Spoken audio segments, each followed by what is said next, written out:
Welcome back to the Scoreboard. NFL season 2024 is about to kick off in about 2 weeks. We have the preseason. Well, preseason's in the books, but in the preseason we do predictions for the NFL honors. And maybe we can also quickly talk about the divisions or what we think is going to happen team-wise. But Smokey, it's been a few weeks since the USFL has ended. We had a break. How are you doing?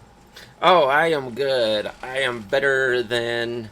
You know what? I'm going to say I'm better than Florida State fans right now because they took that pummeling last year in the bowl, in the New Year's Six Bowl, and they finished or started this season with a pummeling from Georgia Tech. So I don't know if it's just Georgia schools that are going to whip them like that or whatever, but that was a horrible loss for Florida State, and it's kind of fun to see. You know, that team is headed down a downward spiral, and it can only get worse from here. But other than that, I am good. How are you?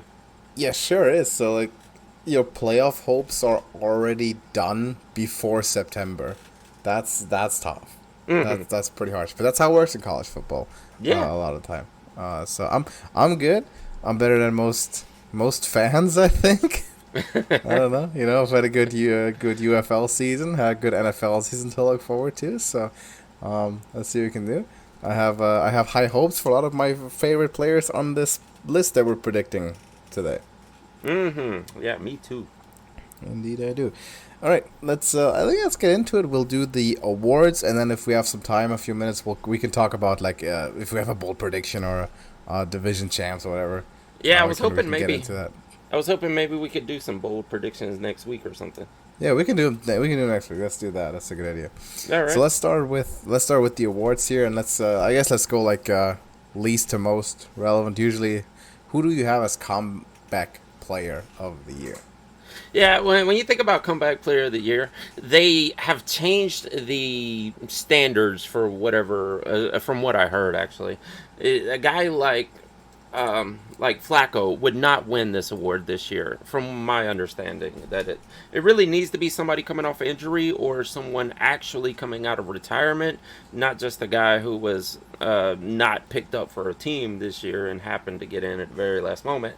That's the way I understand it. But there are two names that stand out right here. And one of them I could choose as a homer pick, and that would be Kirk Cousins. But really, deep in my heart, I think there's another name that is probably the betting favorite at this time, and most likely he is going to win this award. If he's 80% of what he used to be, he is going to win this award, and that would be Aaron Rodgers with the New York Jets. The only thing that makes me hesitant about picking Aaron Rodgers is that if he is 90 to 100% of what he used to be, he's probably one of the front runners for MVP, and then he probably won't win both awards. But assuming he doesn't win MVP, and after he's 41 years old now, after a season of being injured, he's definitely the front runner for comeback player. He's my pick as well. The other player, if I had to give a second one, would actually be Joe Burrow, but he's already won it in 2021. Mm-hmm. So I don't think they'll give it to him again, even though he's technically coming off a short season as well. But Aaron Rodgers has to be your clear favorite in this one. Absolutely. So, yeah, I fully agree. I fully agree with that. If he doesn't win a bigger award, Aaron Rodgers is going to become a player of the year. Coach of the year. Yeah, two names that stand out right here also. And when you think about this award, you think of people who put together a team or take over a team that was not doing very well, and now you've got the team back on track. You're making deep playoff runs and whatnot, and there are two names that stand out to me also. One name that I'm worried about, maybe his previous success over the past 2 years would keep him out of this. I'm not sure. It should be open to all coaches, but we know the Andy Reids of the world is probably not going to win this. It's going to be somebody who turns the team around. And Dan Campbell is the name I was thinking of, that maybe since he's had success over the past 2 seasons, it may keep him out of this award. But I expect the Lions to go deep into the playoffs and maybe even make a Super Bowl run this year. So Dan Campbell is absolutely up for that award. But the other name is Matt LaFleur, because the Packers are on track to have a phenomenal season and their third straight phenomenal QB. And if that happens and they make a deep playoff run, Matt LaFleur is probably a shoe-in for this award. Yeah, so I actually have a third name I'm going to throw in the mix. And there's this peculiarity about this particular award where, like, when you have multiple good coaches turning teams around the same year, like, one of them ends up just never winning an award. Even if they're great forever. You know, Sean McVay won in 2017. Kyle Shanahan never did, even though the Niners have been better than the Rams probably for the last 5 years, and they've been one of the top teams. The same goes for Andy Reid. He hasn't won it in his whole career. He won it with the Eagles in the 2002. Hasn't won it with the Chiefs. In fact, if we read the list of coaches that have won it in recent memory, there's not that many like that we would say were actually successful. Like Kevin Stefanski's looking right. Brian Daboll is gone. Mike Vrabel is gone. Matt Nagy is gone. So, and then Jason Garrett in 2016. So it's this award doesn't tell us much, I think, but Dan Campbell has to be of one of the favorites or one of the good picks. I'm going with the man who should have won it last year because Kevin Stefanski winning was a tragedy and that whole award ceremony was rigged in favor of the Browns. I'm going with DeMeco Ryans. DeMeco Ryans was to be the best coach or the most impressive new coach last year.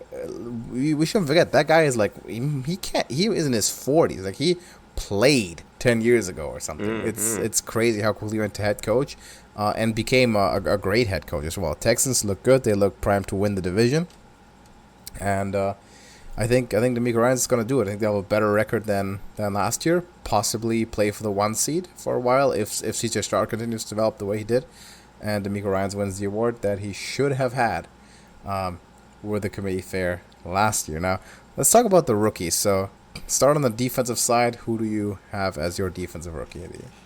You know, there's only one name that really stands out. I know a lot of people are probably going to bring up Laiatu Latu for this, but I don't think the teams associated with Laiatu Latu is going to propel him to this award. If you think about it, it's usually a huge defensive end or something like that comes from one of the huge colleges and ends up on a team that already has a really good defense in place. It's not going to be somebody who ends up traveling to, one of the worst teams, bottom of the barrel teams that has a horrible defense, and then they're going to win this award. I don't know why. I think I did see at some point that Laiatu Latu had betting odds in his favor. I'm going with Dallas Turner. Coming from Florida, going to Minnesota. Minnesota is not, top of the line like Dallas defense or something like that, but they absolutely are worthy of putting together a really good defense throughout this season, and Dallas Turner was one of the biggest defensive names in the entire draft, so I'm picking him to win this award. Yeah, that's a good pick. I think there's a lot of pass rushers here that are almost interchangeable. I was thinking Laiatu Latu as well because he is the betting favorite, the most recent that I saw. But you make a compelling case. He plays for a bad team, and looking at the historical records, that usually hasn't worked out very well. And the same sort of argument you could make for Byron Murphy, maybe. So I'm going with Jared Verse for, unfortunately, the LA Rams. That's another pass rusher who I think has incredible athleticism and has a lot of potential to contribute to that team. With Aaron Donald now retired, Leonard Floyd is gone. That's a spot they definitely needed to fill. I think he's going to be a starter. I think he's going to get a lot of snaps because they're not super deep at D-line anyway. And I think he's going to produce 8 to 10 sacks, and I think he'll win the award. I hope he doesn't, but that's my pick. Colts have a deeper defensive line than the Rams do, so maybe a little bit more rotation going on there. I'm going with him. Offensive rookie. Man, you know what? I haven't looked at the odds for this one, but I'm assuming that the entire world, with the off-season hype that I've heard for Marvin Harrison, I feel like the entire world is predicting Marvin Harrison is going to win this award. But you know what? I think there is somebody at wide receiver at the same position who is better than him that was in this draft, and it's actually Malik Neighbors. I think the name Marvin Harrison Jr. is the reason everybody is showing favoritism toward Marvin Harrison. Not saying he's going to be bad by far. I mean, he could be the number one wide receiver in the NFL within a couple years. But if you look at the athleticism and the production that both of these guys had in college, both of them went to a wide receiver school. There's no doubt about that. Ohio State and LSU, both of them went to a really great wide receiver school that has turned out superstars over the past decade. But Malik Neighbors, I think Malik Neighbors is an overall better wide receiver. And there was not the running backs in this draft. Usually, whatever the first running back drafted is, that's the guy that wins this award. But it's going to be a wide receiver this year. And there's no tight ends, like Ben Sinnott or one of those guys, Brock Bowers. I doubt that's going to happen because those guys don't develop in their first season. I think this is going to come down to a wide receiver. It's going to be between Marvin Harrison, Malik Neighbors, and I'm going with Malik Neighbors. Okay, so I'm going with a quarterback because I'm not fun at all. I think even with the rookies, that position usually has an advantage. I'm going with who I think is the best quarterback in that class, and I've said it before the draft. I've never bought the hype. I'm going with Jaden Daniels. I think he was the best quarterback in the class. I'm not convinced of Caleb Williams, both on and off the field, but much more so off the field. Hard Knocks is not doing many favors. The Bears are obviously dysfunctional organizations now. So is Washington, but I think Daniels is just a much more professional player coming in right out of college. He's gonna be a starter, and I think he's gonna do a good job. You have a veteran head coach in Dan Quinn, who has not had the great success, but he knows how an NFL team is run and is built, and he can provide a framework for his young quarterback to get into the mix. Now that's something that Drake May doesn't have. That's something that Caleb Williams doesn't have. That's something that I don't know if Bo Nix has. And Daniels to me is also the most talented quarterback in terms of like being a refined passer. So that is my pick. The odds-on favorite is Caleb Williams, by the way, ahead of both Jaden Daniels and then Marvin Harrison. That is that is strange. Surprising. I was thinking, like, when you first said that, my first thought was, but quarterbacks usually don't develop in season one, and it feels rare that it happens. But then I was like, oh, C.J. Stroud just won last year. He would have to have one of those types of seasons to win that, for sure. But I don't know. Maybe Jaden Daniels has what it takes. I mean, he's not on a great offensive team. But then again, you could have said the same thing about C.J. Stroud last year. Yeah. He's a mobile quarterback rather than a pocket passer, which that was in the favor of C.J. Stroud. And I think C.J. Stroud is going to be an overall superstar for many years to come in this league. Yeah. I think he may be the next Patrick Mahomes for all we know at this point. Jaden Daniels, does he have that? It's tough for me to say, and he's going to have to do a ton in season one to win this award. But not a bad pick. I can see where you're coming from. When you come into the league as a top quarterback, you're always going to a bad team or almost always going to a bad team. But the thing is, when that team turns out to be a lot better than they used to be, they'll attribute that success to you because you're the quarterback, right? You're the heartbeat of the franchise. For a defensive player, it's different. You want to go into a good team with a deep D-line where you can have rotation with good defensive backs. The quarterback holds the ball for longer. You want to have as good of a framework around you to produce if you're a pass rusher particularly. But the same goes for DBs.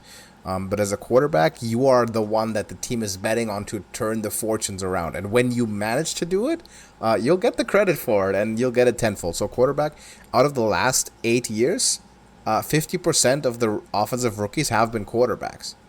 So it does seem like still the most sort of rewarded position. And there's usually one that turns out pretty good. Doesn't have to be great. Doesn't have to be C.J. Stroud kind of rookie season or Justin Herbert kind of rookie season. But if you have a good year, if you're Jaden Daniels, if you can win 7, 8 games, maybe even 9 games, maybe be sort of in the race for the division in December at some point, I think you have a really good shot. A wide receiver like Marvin Harrison, who is not on the good team at all, would have to put up some very, very strong numbers, I think, to compete with just how powerful the quarterback position has become. Now, wow, that is... let's move. Yeah. I was just looking at the previous winners after you were saying that. It is a lot more quarterbacks than you would think right off the top. C.J. Stroud, Justin Herbert, Dak Prescott, and Kyler Murray also in 2019. Yeah, and before that was Robert Griffin, RG3, and Cam Newton. Wow. You know who it should be? It should be a lineman. It really should be a lineman. Never happened. Joe Alt or something. It's never happened. Hasn't been a tight end since Mike Ditka either. But it's maybe Brock Bowers could do it if the Raiders playing together. But no, I'm going quarterback. I'm going Jane Daniels. Wow. Seems the most likely outcome to me. Yeah, looking back through the years, it's wide receiver, running back, wide receiver, quarterback, running back, wide receiver, running back. Yeah. But always the same. Yeah, nothing out of those three positions. Doesn't change. How about defensive player of the year, if we look at the whole league? Yeah. Man, you know how much I want to be a homer for this award? I'm going to refrain, but I do think Jalen Carter has the chance to win this award this year because he really showed out in his rookie season. And this award tends to go to second to third season guys here. So Jalen Carter absolutely is up for that. I know the betting money is going to be on the usual suspects, TJ Watt, Micah Parsons, maybe even Myles Garrett again, but I don't think we tend to see duplicates or back-to-back winners like that outside of Aaron Donald, maybe. So I'm going with something brand new on a team. Not brand new as in rookie, but brand new as he's never won this award. On a team that is going to show out, that is going to be really great, and their coach is even going to be up for Coach of the Year, and that happens to be Aiden Hutchinson for the Lions. This guy is one of the best, if not the best, in the entire league. He absolutely has a shot to win this, and if that team goes deep into the playoffs, I would put money on Aiden Hutchinson winning this award. Yeah, dude, that is such a good pick. That is the perfect pick, I think, to make for this. You could have argued he was in the race last year. With he looked like TJ Watt at times with the impact he makes, even the passing game with the batting down, the interceptions on the bubble screens, and he's a game racker for sure. And the Lions are only getting better. They're have a great season under their belt now, going into the offseason as an elite team, filling those gaps and establishing the system. I think he's gonna be. He's gonna be way in the double-digit sacks if he stays healthy, and he's gonna have a fantastic season. So you're kind of forcing me to pick something else now because I was intending to pick Hutchinson as well. Oh wow! So I got to kind of pivot here, and I haven't really had a bold prediction yet. So I'm going to I'm gonna make a little bit of a bold one here, and I'm going to pick the first true linebacker since it must have been Luke Kuechly. In 2012 or something, or 13. I'm going to go Fred Warner for Defensive Player of the Year. I think he's been for 3-4 years has been the clear-cut best inside linebacker or off-ball linebacker in the league. He's been ranked close to or in the top 10 among the players list. He's getting dangerously close. If we're having a season without a true breakout edge rusher, no one's coming close to that 18-20 sack mark, and it's always possible that happens if everyone tops that at 15. And with Warner with a couple of impact plays, give him 2-3 more interceptions than he usually has, lead the league in tackles and tackles for loss and so forth. I think it's possible. Now, for linebackers, this is notoriously difficult to win anything because just the stats aren't there, or the impactful stats aren't there, or no one really looks at tackles all that much. But I wanted to have a little bold prediction. I'm going Fred Warner. It's a mix of bold prediction and homerism, but I think he is a player that has been the caliber long enough to deserve the award, and any given year can come out and go get it. And at some point they should give him the career achievement award for it anyway. So I will go Fred Warner. It looks like in the 2000s, linebacker was actually chosen quite a bit in the 2000s and up to the 2010s. Luke Kuechly was the last one, it seems. You had the Ray Lewis time and Brian Urlacher. And those guys, those guys won awards. But then there's a lot of pass rushers here that are listed as linebackers as well. It's always this guy like they got T.J. Watt, Khalil Mack, all those guys are usually listed as linebackers. That's if you have like a 34 like defensive front. Yes, they're technically anything outside the 5 is a linebacker. Because they're like I don't know. I don't even know how they define it. If they look at like what percentage of the time or the snaps are standing on upright or with a hand on the ground, I have no clue. But when I'm talking about linebackers, I'm talking about true off ball linebackers. Brian Urlacher, Luke Kuechly, Ray Lewis, those guys. Oh, and that certainly is one. My first thought, if it's going to be a linebacker, it would be Roquan Smith or Patrick Queen, maybe. Yeah. But it's really tough. I don't know that we're ever going to see a true linebacker, that doesn't play defensive end win this award again. But maybe. Maybe. I'm holding out hope. Maybe we can have that happen. How about the offensive side? Yeah. I need to be a homer. I think I do. You know what? I'll go with my second option and explain this first. I think the Bengals, you kind of hinted at this earlier also, that the Bengals are going to have a good year and almost comeback player of the year for Joe Burrow. So his number one target is probably going to be in the running for this, especially if they make a playoff run. If they're just that good, they end up with 12 to 15 wins this season, then Jamar Chase will absolutely be in the running for this. But I am going with the Robinson and Robinson connection here because Zach Robinson is bringing the Sean McVay system to Atlanta. You could call it the McVay-Shanahan system for sure, and hopefully that's what we're getting here. And we know that system, you use the run to set up the pass, and that involves having a superstar. Actually, Shanahan does it without superstars somehow, and then when he gets a Christian McCaffrey, we see what he does. So you don't have to have a superstar to run that system, but when you do, it is phenomenal. So therefore, Bijan Robinson, if that system works out in Atlanta, he is going to win this award in the end. Well, last time the Falcons had that kind of system, it worked out pretty well, if I remember right. He had a historically great offensive season. With arguably no running back the caliber of Bijan. You had Devonta Freeman, Smith. Devonta Freeman, sorry. Yeah, Tevin Coleman, that was sort of the double-headed monster, right? Yeah. Yeah, so it's a fair point, though it's clear homerism. I'm not gonna say it's not. I'm going to give this to a player that I think a lot of people are writing off, but I think has one more excellent year and is in the right spot now to show that and to have that year. I'm going to give it to Derrick Henry. He's won it before, but he is now with the Baltimore Ravens. That is a very run-heavy football team.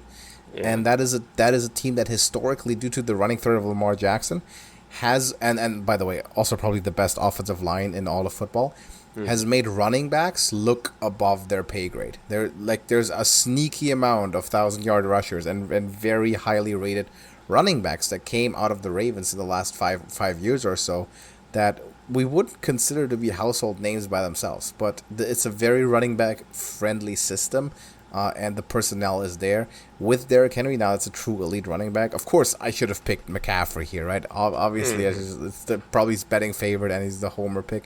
But I'm going a slight bit of a surprise here. I'm going to give it to Derrick Henry. I think he'll probably have one of his best seasons, if not his best season, which also will cement him in the Hall of Fame, by the way. If he pulls off one more season the way we know he can, and he does it outside of Tennessee, he's probably going to cement his case for the Hall. And I think the Ravens give him the exact right opportunity to do that. Derrick Henry to win Offensive Rookie of the Year. Now, we have one left, and it's the big one. It's the MVP. What are we thinking? Yeah.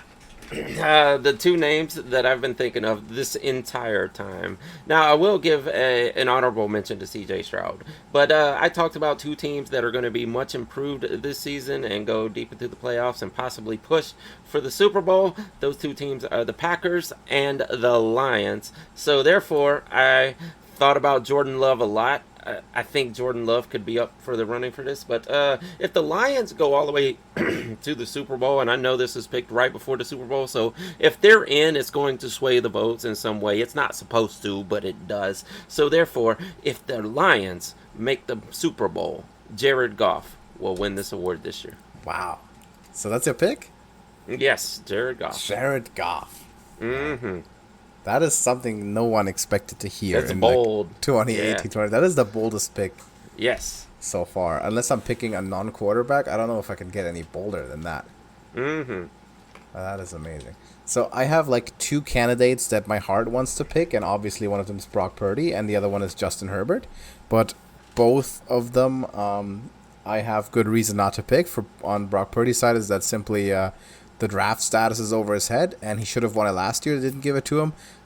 He's going to need a few more years, it seems to me, until sort of the respect, then the recognition that he receives actually ends up matching his play. Because he's still Mr. Irrelevant in a lot of people's minds. And unfortunately, those people sit in the media, and unfortunately, those people are the ones voting on these kinds of awards.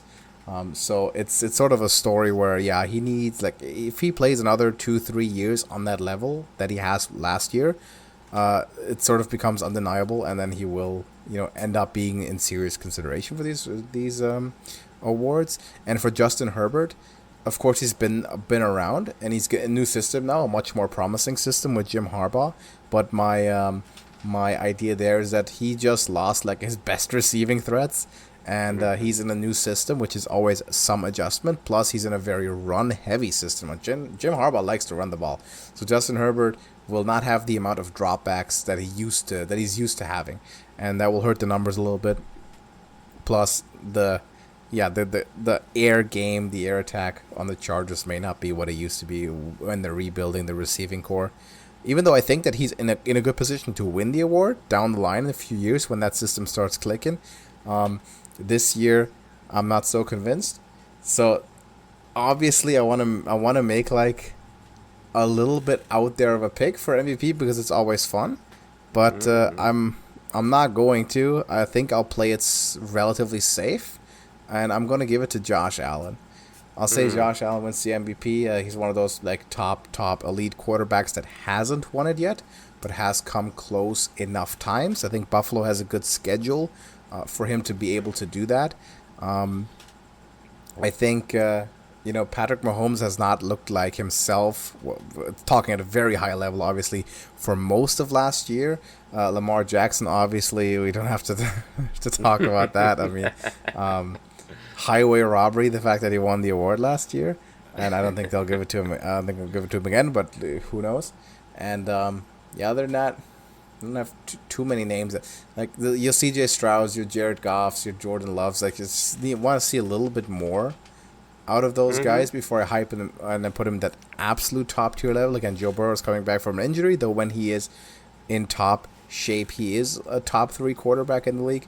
I'm going Josh Allen. He's the most consistent dual threat quarterback, and he's gonna do it without Stephon Diggs as well. If he puts the same numbers. I will give the MVP to Josh Allen this year. That's tough. That's tough. The whole time I was sitting here, I was like, "Oh, don't go with the Allens and Mahomes. Come on, don't do it. I know. Then you went with the Allen. But who are we kidding, right? Like never picking the favorites. What's the fun? But here's the thing is, a lot of people are going to be on Josh Allen because he's up for the award every year, and he's just that good. Right now, he is the best quarterback in the NFL because of Patrick Mahomes' decline last season. We'll see. He'll probably turn that around. Every great quarterback has a down season or two, and then they return to prominence. But Josh Allen right now is the best in the league. However, he has no weapons there. His number one receiver right now is either Keon Coleman or Khalil Shakir. Neither guys that anyone building a team would say, that's my number one wide receiver right there. Neither one of them. I think we might see the Bills make a late play for a top receiver in the trade deadline. I don't want to say Brandon Ayuk because I want to keep him, but someone like that. Someone in a similar situation to Brandon Ayuk, perhaps, yes, will probably end up in Buffalo. Yeah, before the end of the season. somebody has to, man. Something's got to break there because his passing stats are going to be horrible. I mean, maybe he runs a little bit more. I know he's been talking about, and the team has been talking about for the past couple seasons. We got to get the ball out of his hands a little more often, not let him run so much. He's going to end up injured that way, but he is a big, strong, tough guy who's been able to endure that. He's getting older. I don't know how much longer he can endure running the ball that many times in a season. Look what happened to Cam Newton. It all comes crashing down at some point when you play that style. So he needs receivers out there, and right now he doesn't have them. So I'd be worried about Josh Allen if I was putting money on him winning the MVP this year. But like I said, he is the best player in the NFL right now.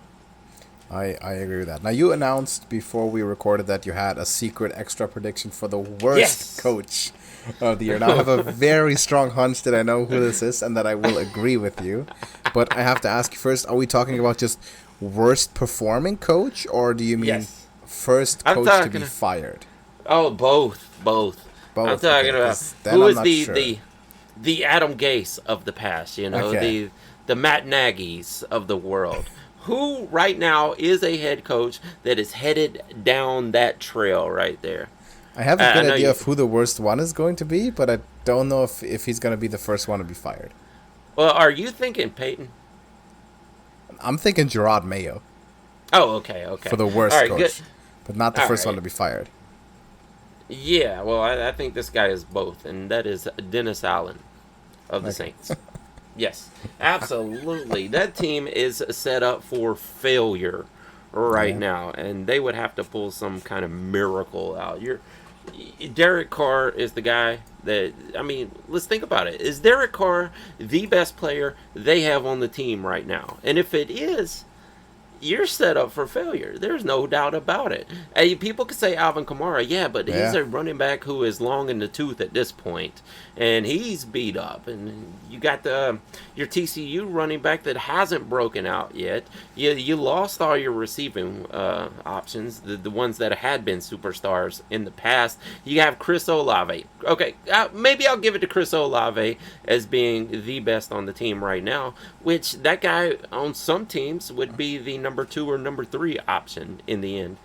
This team is set up for failure, and Dennis Allen is a horrible coach.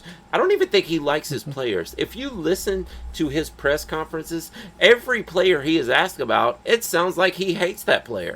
Well, when is so-and-so getting back on the field? Well, I don't know. It sounds like he needs to work harder to get back on the field, or, stuff like that. Dennis Allen is not a good person. He's worse than Sean Payton. He's probably worse than Mayo. He's the worst head coach in the NFL right now, and I don't think he makes it to the end of the season. Okay, yeah, he might not make it to the end of the season. So, as a first coach to get fired, that's a very good call. I don't think they'll do it to Sean Payton because he's got the rookie quarterback. I don't think they'll do it to Gerard Mayo, even though he'll probably be the worst coach because Belichick picked him, and it's his first season, and he's also with the rookie quarterback. I'm thinking Jonathan Gannon as the first coach to potentially be fired because he arguably had a worse season last year with the Cardinals, and I just don't see the upside of that team. Like, you have the most overrated and also consistently injured quarterback in the league, and you're playing in a division that's quite sneakily strong. If the Rams turn out the way we think they will after their last 2 rookie campaigns, so Seattle might not be great, but the Rams and Niners are great teams. I think the Cardinals are going to get beat down, and it's going to be between those two, maybe. Between Gannon and between Arizona and the Saints, to see who can bat perform the other, I guess. Oh yeah, exactly. It is possible. Gannon had a decent run with the Eagles as the DC, and I don't know, a lot of people are high on the Cardinals right now for some reason. At least that's the feel I'm getting. So people expect them to be better if they have Kyler Murray playing for an entire season. And you got Marvin Harrison out there, who's apparently the greatest wide receiver to ever touch a field. If that works out, then it'll be tough for Gannon to get fired before the season's over. But I mean, who knows? If they like lose their first 6 or 7 games, he could be up for firing also. I guess so. That's what you're hoping for, though, right? Maybe. I mean, I picked the Saints guy to get fired, so you're picking a Cardinals guy to get fired. I want my rival to have a bad coach. Yeah, that's true. And not for them to not get fired.